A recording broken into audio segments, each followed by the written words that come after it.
지난 일요일에 발표된 9월 7일 부동산 규제 방안에 대한 것에 대해서 이야기를 나눠보고자 합니다.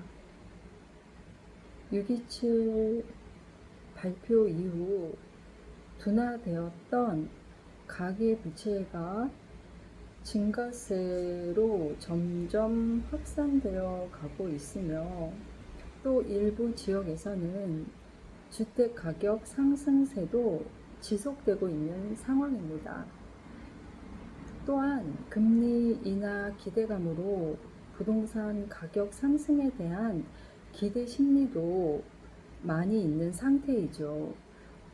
그래서 정부에서는 6.27 대책의 내용을 보강하여서 규제지역, 주택매매 임대사업자, 1주택자의 전세대출 등에 대한 수요관리 방안을 발표하였습니다. 이번 9.7 부동산 대책의 주요 내용을 보면은요, 6.27 관리 기조 하에서 일부 내용을 보강하였는데요.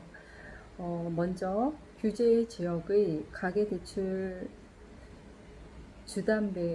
가계대출, 주택담보대출의 LTV 상한을 40%로 강화하였습니다. 그리고 사업자 대출을 통한 대출 규제 우회 방지를 위해서 수도권과 규제 지역 내에 주택 매매 임대 사업자의 주담대를 전면 제한하고 있습니다. 또 기간이 모두 달랐던 1주택자의 전세 대출 한도를 수도권 규제 지역으로 일원화 해서 2억 원으로 일괄되게 한도를 정하였습니다. 이 기간별로 1주택자의 전세 대출 한도는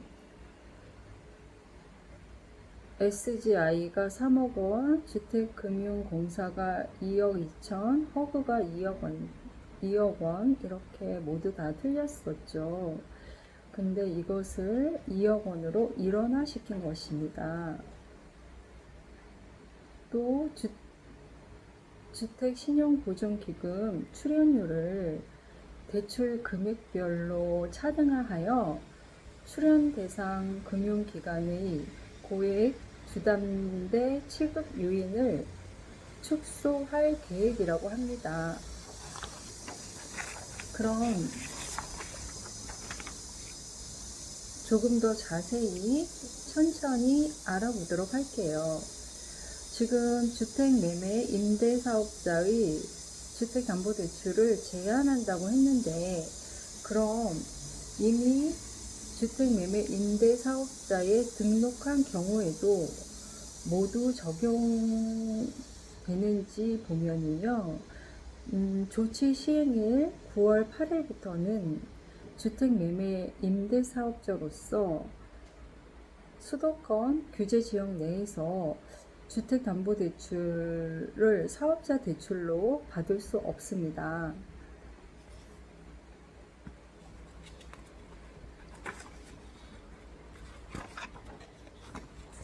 하지만 주택임대사업자가 기존 임차인의 임차보증금을 반환하는 목적으로 사업자 대출을 받는 것은 허용된다고 합니다.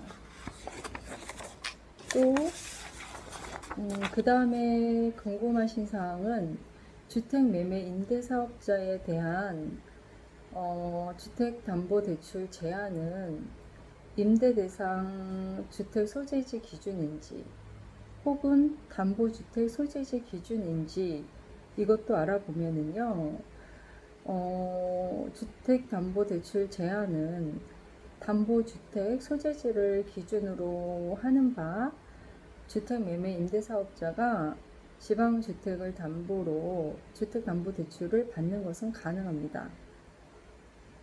그러나 주택매매 임대사업자가 수도권 규제지역 내에서 주택 취득을 목적으로 지방주택에 대해 주택담보대출을 받는 것은 금지된다고 합니다.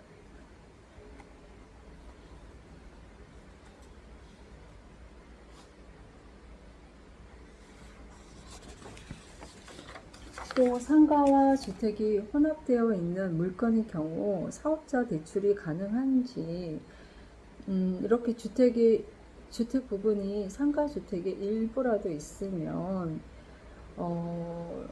사업자 대출이 가능한지에 대해서 알아보면요, 주택매매 임대사업자의 담보물건지 등기부상에 주택과 상가가 혼재되어 있는 경우